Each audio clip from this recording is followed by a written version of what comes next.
Welcome বন্ধুরা, আমার all subject tuition চ্যানেলে তোমাদের সকলকে আবারও একবার জানাই স্বাগতম। বন্ধুরা, আজকে আমরা হাজির হয়েছি তোমাদের ক্লাস 11-এর দর্শন সাবজেক্টের ফাইনাল সাজেশান নিয়ে। ফুল এবং ফাইনাল সাজেশান নিয়ে আজকে আমরা হাজির হয়েছি। অতি অল্পই প্রশ্ন, প্রত্যেকটি প্রশ্ন একবার করে তোমরা অতি অবশ্যই দেখে যাবে, কারণ এর মধ্যেই তোমাদের পরীক্ষায় আসার চান্স খুব বেশি। গত বছর তোমাদের যে প্রশ্নগুলো পরীক্ষায় এসেছিলো তার বিপরীত প্রশ্নগুলোই কিন্তু এবারে আসার চান্স খুব বেশি।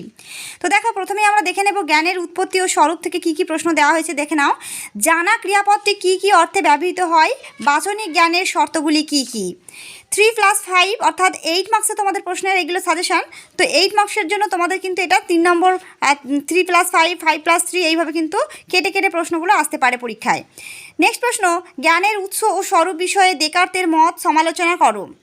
খুবই গুরুত্বপূর্ণ একটি প্রশ্ন, ভালো করে দেখবে। জ্ঞানের স্বরূপ ও উৎস বিষয়ে লকের মত সমালোচনা করো। ওকে, এই অধ্যায় থেকে আমি তোমাদের মোট 3টি প্রশ্ন দিলাম। নেক্সট, কার্যকারণ সম্বন্ধ থেকে আমরা দেখব কারণ ও কার্যের সম্বন্ধকে বুদ্ধিবাদীরা কিভাবে ব্যাখ্যা করেন সমালোচনা করে ব্যাখ্যা করো। ঠিক আছে, তো এটা হচ্ছে তোমাদের 3 নম্বর 5+3 করে দেওয়া হয়েছে। তার কারণ হচ্ছে কারণ ও কার্যের মধ্যে সম্বন্ধটাকে প্রথমে দেখাবে, বুদ্ধিবাদীরা কীভাবে সেটা ব্যাখ্যা করেছেন, তারপর তাদের সমালোচনাটাও করবে। নেক্সট, কারণ ও কার্যের সম্বন্ধ বিষয়ে সতত সংযোগ তত্ত্ব সমালোচনা সহ ব্যাখ্যা করো। সতত সংযোগ সম্বন্ধে বলতে হবে, তারপরে তোমাদের সমালোচনাটা ব্যাখ্যা করতে হবে কিছুটা। তো এটা হচ্ছে এখান থেকে তোমাদের দুটো দিলাম। নেক্সট হচ্ছে বস্তুবাদ ও ভাববাদ থেকে কী কী বলবে দেখো একটু। বস্তুবাদ কাকে বলে? সরল বস্তুবাদ, প্রতিরূপ বস্তুবাদের মধ্যে পার্থক্য উল্লেখ করো। বস্তুবাদ কাকে বলে সেটা একটা 2 নম্বরের জন্য করবে, রেডি। তারপরে সরল বস্তুবাদ ও প্রতিরূপ বস্তুবাদের মধ্যে পার্থক্য লেখো। আচ্ছা, না থেকে থাকে তোমরা একটু দেখে নিতে পারো। এখানে দেখো, আমরা এটা ছায়া প্রকাশনী থেকে দেখছি। বস্তুবাদের মূল বক্তব্য এখান থেকে আমরা পেয়ে যাব সংজ্ঞাটা, অর্থাৎ কাকে বলে। এই যে জ্ঞানতাত্ত্বিক থেকে আমরা হয় বস্তুবাদ পর্যন্ত এটা লিখবো কাকে বলেতে। তারপর পার্থক্যটা লিখবো যেখানে, সেটা হচ্ছে দেখো এখানে সরল বস্তুবাদ আর প্রতিরূপী বস্তুবাদ। এখানে পার্থক্য যদি তোমাদের 6 নম্বর থাকে তাহলে 6টা পয়েন্টই তোমাদের দেওয়াটা দরকার। যদি কারো কাছে উত্তর না থেকে থাকে তোমরা কিন্তু একটি স্ক্রিনশট নিয়ে রাখতে পারো বা খাতায় এটা নোট ডাউন করে নিতে পারো।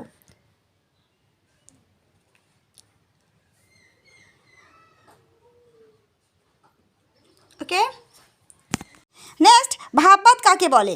বার্কেলের আত্মগত ভাববাদ সমালোচনা সহ ব্যাখ্যা করো। প্রশ্নটির জন্য তোমরা উত্তর লিখতে পারো। দেখো, ভাববাদ কাকে বলে এখান থেকে তোমরা লিখবে ভাববাদ বলা হয় পর্যন্ত।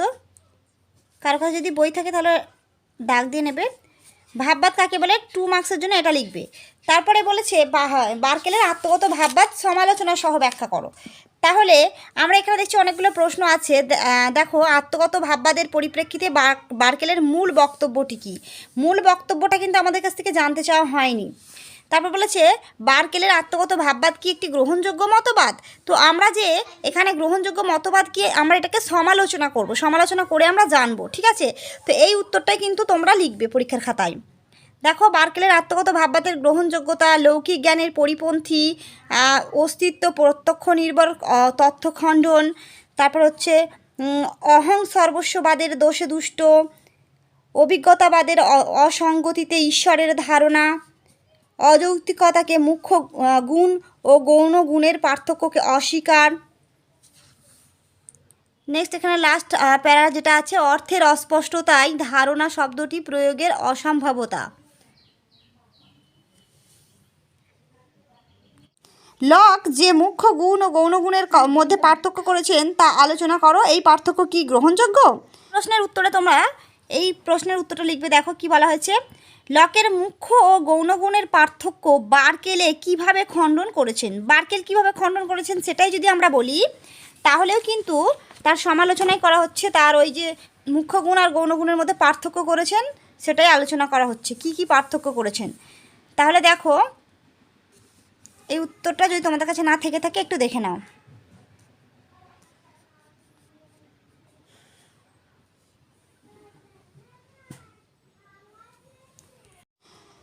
বস্তুবাদ থেকে এই 3টি প্রশ্ন দিলাম, খুবই গুরুত্বপূর্ণ প্রশ্ন, খুব ভালো করে তোমরা রেডি করবে। নেক্সট অধ্যায় হচ্ছে আমাদের ভারতীয় দর্শন। ভারতীয় দর্শন এর মধ্যে তোমাদের আছে প্রথম অধ্যায় ন্যায় দর্শন। দেখো ন্যায় দর্শন থেকে তোমরা মোট 3টি প্রশ্ন করবে। সন্নিকর্ষ কাকে বলে? ন্যায় দর্শন স্বীকৃত লৌকিক সন্নিকর্ষগুলি পরিচয় দাও। এটা কিন্তু খুবই গুরুত্বপূর্ণ একটি প্রশ্ন। ব্যাপ্তি বলতে কি বোঝায়? ব্যাপ্তি নির্ণয়ের উপায়গুলি বর্ণনা করো। এটা তোমরা একটু দেখে রাখবে। স্বার্থানুমিতি ও পরার্থানুমিতির মধ্যে প্রভেদ করে এই প্রসঙ্গে পঞ্চ অবয় ন্যায়ের স্বরূপ আলোচনা করো। প্রশ্নটি একটু ভালো করে করবে, এটা কিন্তু খুবই গুরুত্বপূর্ণ একটি প্রশ্ন, ঠিক আছে? স্বার্থানুমিতি ও পরার্থানুমিতির মধ্যে প্রভেদটা খুবই গুরুত্বপূর্ণ। পার্থক্যটা কিন্তু এই বছরের পরীক্ষার আসার চান্স খুব বেশি, ভালো করে দেখবে। আর তার সঙ্গে পঞ্চ অবয়ের ন্যায়ের স্বরূপ আলোচনাটাও দেখবে। নেক্সট প্রশ্ন হচ্ছে সমসাময়িক ভারতীয় দর্শন থেকে সকাম ও নিষ্কাম কর্মের মধ্যে প্রভেদ। প্রভেদ অর্থাৎ পার্থক্য। বিবেকানন্দ কীভাবে নিষ্কাম কর্মের স্বরূপ নির্দেশ করেছেন সেটা ব্যাখ্যা করবে। নেক্সট হচ্ছে মানবতাবাদ কাকে বলে? রবীন্দ্রনাথের মানবতাবাদের ভাবনা সূত্রের আকার উল্লেখ করো। খুবই গুরুত্বপূর্ণ প্রশ্ন, এই দুটি প্রশ্নই লাস্ট।